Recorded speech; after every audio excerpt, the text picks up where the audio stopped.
We begin tonight with a story you saw first on News 5. A neighborhood shocked and horrified after a body was found in a backyard fire pit.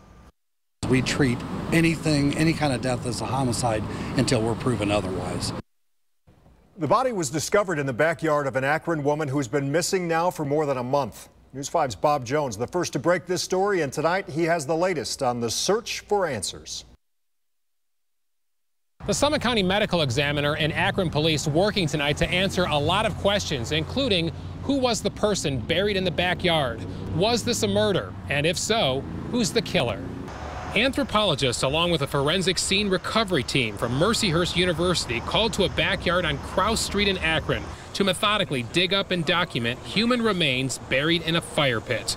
Charles Long, who works across the street, it startled us. We couldn't believe it. Was saddened by what appeared to be an intense, taped-off crime scene. Oh, it's shocking. I mean, to think it's right here, you know. I mean, that's amazing to us that it would be that close to home. The digging took place at the home of 53-year-old Robin Freitag. Her family reported her missing last week, stating no one had heard from Robin in more than a month.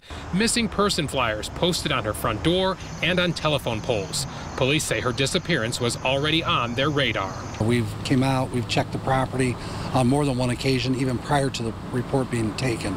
We've had calls from doctors' offices saying that she didn't show up for appointment. It was unusual. Could you go out and check the welfare? But nothing suspicious was found at the house until a family member searching the backyard yesterday found a body in the fire pit. Police are not following any other leads on Robin's whereabouts, but it's too early to tell if the unearthed remains are hers. And that is obviously a critical component for us to identify this individual and to let the next of kin know for certain that this is their loved one. By mid-afternoon, the remains were transported to the Summit County Medical Examiner's office. Tonight, police not naming any suspects, but they're treating the case as a homicide. Well, of course, we're going to treat it as a suspicious death, potential homicide at this point, but until we have a chance to really examine the remains, we don't know exactly what we're dealing with. Investigators say it could take days to positively identify the human remains, even weeks if DNA testing is needed. In Akron, Bob Jones, News 5.